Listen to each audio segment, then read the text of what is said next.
ইসলাম দরদি ভাইয়ের আমার, আল্লাহ রাস্তায় এসে টাকা নিয়ে রাত্রিতে বেরিয়ে গেল। দেখি আমি কোন গরিব দুঃখী যদি পাই আল্লাহ রাস্তায় দান কইরা দিব। দেখছে একটা মেয়ে ছেলে রাত্রিতে বেরিয়ে গেছে, রাস্তা রাস্তা বেরিয়ে যাচ্ছে, লুকু লুকু পা, মৃদু মৃদু পা, হালকা হালকা পা, আস্তে আস্তে পা ফেলছে আর চলে যাচ্ছে। লোকটি মনে করলো রাত্রিতে অনেক 12টা পার হয়ে গেছে, এই গভীর রাত্রিতে মেয়েরা তো রাস্তায় আসে না, মেয়েরা তো রাস্তায় বেরোয় না। গভীর রাত্রিতে মেয়েরা স্বামীর বুকে থাকবে, স্বামীর পাশে থাকবে, স্বামীর বাহু তলায় থাকবে, কিন্তু এই মেয়েটার মনে হয় স্বামী নাই, এর মনে হয় সংসারে কেউ নাই। এই এতিম খুব দুঃখ কষ্টের ভিতরে আছে, তাই গভীর রাত্রিতে বেরিয়েছে, আমি একেই দিয়ে দিব 1 হাঁটা টাকা কিংবা 1 কাঠা টাকা। মেয়েটাকে দিয়ে দিলাম, মেয়েটাকে দিয়ে দিয়ে চলে গেল। মেয়েটা নিয়ে বাড়ি গেল। সকাল বেলাতে মেয়েটা বলতে লাগলো, আল্লাহর হাজার শুকর, আল্লাহর হাজার শুকর, এতদিনে উপরওয়ালা আমার দিকে মুখ তাকিয়েছে, এতদিনে মুখ চেয়ে তাকিয়েছে। লোকেরা বলছে কি হলো রে, তোর কি হলো? আল্লাহকে খুব স্মরণ করছিস সকাল বেলায়? হ্যাঁ, আল্লাহ মুখ থেকে দেখেছে, কি হয়েছে তোর? বলে আর বলো না, গভীর রাত্রিতে জিনে আমাকে 1 হাঁটা টাকা দিয়েছে। জিনে, ও জানে মানুষে দেয় না, এত টাকা মেয়ে মানুষে দিবে, এত টাকা তো মানুষে দিতে পারবে না, তাই মনে মনে ভাবলো জিনে দিয়েছে, তাই বলছে জিনেরা আমাকে 1 হাঁটা টাকা দিয়েছে। সকাল বেলাতে জানতে পারলো মেয়েটা ব্যভিচারিণী। 100 টাকার বিনিময়ে, 500 টাকার বিনিময়ে, 1000 টাকার বিনিময়ে এরা দেহদান করে এই মেয়েটার হাতে দিয়ে দিয়েছে। সকাল বেলায় জানতে পারলো আমার টাকা তাহলে দান কবুল হয়নি, আল্লাহর দরবারে কবুল হয়নি, আমার ভুল হয়ে গেছে, আজ রাতে দিব। আবার তারপরে রাত্রি আবার 1 হাঁটা কিংবা 1 কাঠা, আবার সোনা চাঁদির টাকা নিয়ে বেরিয়ে গেল।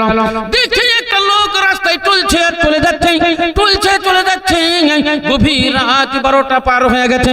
মনে মনে ভাবলো কাউকে তো দেখতে পাওয়া যায় না, এই লোকটাকে দেখতে পাওয়া যাচ্ছে, মনে হয় এর পেটে দানা নাই, মনে হয় খেতে পাইনি, তাই ব্যাকুল হয়ে রাস্তা রাস্তা ঘুরছে, এর চোখে ঘুম নাই, আমি একেই দিয়ে দিব। তাই ওই লোকটির হাতে দিয়ে দিল। সকাল বেলাতে শুনতে পাওয়া গেল ওই লোকটিও বলল আমার দিকে এতদিনে উপর বলা মুখ তুলে তাকিয়েছে, আমাকে ওই 1 হাঁটা টাকা দিয়েছে। জানতে পারা গেল ওই লোকটি হলো মদখোর, মদ খায়।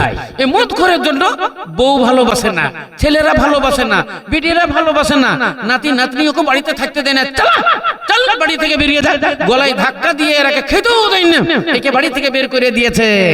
তাই এবারে টাকাটা পেয়ে তার থেকে দিয়েছে। তাই লোকটি মনে মনে ভাবলো আজকেও তো আমার দান কবুল হয়নি, আমি মদখোরের হাতে টাকাটা দিয়েছি। এবার মনে মনে ভাবলো 1 2 3 আজকে লাস্ট দিন, আমারও পুঁজি শেষ, আজকে 1 কাঠা ধান আমি কইরা দিব। আবার 1 কাঠা ধান নিয়ে মানে সোনা চাঁদি নিয়ে কিংবা 1 হাঁটা নিয়ে আবার রাত্রিতে বের হলো। গভীর রাত্রিতে বের হয়ে গেল, কাউকে খুঁজে খুঁজে পাই না, কাউকে দেখতে পাই না। হঠাৎ দেখলো একটা লোক একটা চাদর ঘাড়ে দিয়ে নাঙ্গা বদনে রাতে চলে যাচ্ছে। মনে মনে ভাবলো এই লোকটা বড় গরিব, এর গায়ে জামা নাই, একটা চাদর সেটাও গায়ে দেয়নি, কাঁধের উপরে ফেলে দিয়েছে, একেই আমি দিয়ে দিব, ওকেই দিয়ে দিল। সকালবেলাতে জানতে পারা গেল এলাকার মধ্যে সবচাইতে বড় ধনী ওই লোকটা, মালদার ওই লোকটাকে দিয়ে দিয়েছে। তাই মনে মনে ভাবলো হাই আজকেরও দান আমার বেকার হইয়া গেল। কিন্তু এই খবর আল্লাহ নবীকে বলতেই হবে, এই খবর আল্লাহ নবীকে জানাতেই হবে। স্বামী স্ত্রী দুজনা আল্লাহ নবীর দরবারে গেল। আল্লাহ নবীকে গিয়ে আসসালামু আলাইকুম ইয়া রাসূলুল্লাহ, আসসালামু আলাইকুম ইয়া হাবিবাল্লাহ। সালাম দিতে গিয়ে আল্লাহ নবী মুচকি হেসে বলছেন তোমরা কিসের কারণে এসেছো আমি জেনে নিয়েছি। তোমরা কিসের কারণে এসেছো আমি সব জেনে নিয়েছি। সেই সাহাবা বলছেন ইয়া রাসূলুল্লাহ আপনি কি করে জানলেন, আপনি কি করে জানলেন? না তো তোমাদের এই রাত্রির খেলা 3 দিনের খেলা জিবরাইল সালাম আমাকে পৌঁছে দিয়েছে, বলে দিয়েছে। তবে তোমরা নৈরাশ হইও না, তোমরা নৈরাশ হইও না, তোমাদের 3 দিনের দান আল্লাহর দরবারে কবুল হয়ে গেছে। নারায়ে তাকবীর। সাহাবা বললেন ইয়া রাসূলুল্লাহ কেমন করে কবুল হলো? প্রথম দিন তো আমি দিলাম ব্যভিচারিণীর হাতে, ব্যভিচারিণীর দোয়া কি আমার কবুল হলো? দ্বিতীয় দিলাম মদখোরের হাতে, তৃতীয় দিন দিলাম গ্রামের মধ্যে সবচাইতে ধনীর হাতে।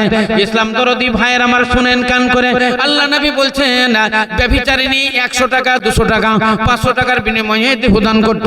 এই টাকাটা পাওয়ার পর আল্লাহর শুকরিয়া করেছে আর বলেছে, আল্লাহ আমি জীবনে আর ওই কাজ করব না, আমি জীবনে ওই কাজ করব না, আমি তোমার এই ইনাম পেয়ে মাল পেয়ে আমি সন্তুষ্ট হয়ে গেলাম, আমি তওবা করিলাম। আস্তাগফিরুল্লাহ আল্লাযী লা ইলাহা ইল্লা হুয়া আল হাইয়ুল কাইয়্যুম ওয়া আতুবু ইলাইহি। মুদখর আল্লাহর দরবারে তওবা করলাম, আর আমি এই মদ্যপান করব না, আমি তাড়ি পান করব না, বাড়িতে অশান্তি করব না, আমি অনেকগুলো টাকা পেয়েছি, আল্লাহ রাজি হয়ে গেছে। আস্তাগফিরুল্লাহ বলে সেও তওবা করেছে। আর ওই ধনী মানুষটা গ্রামের মধ্যে সব চাইতে বখিল, কোনোদিন জীবনে 5টা টাকাও ফকিরকে দেয়নি।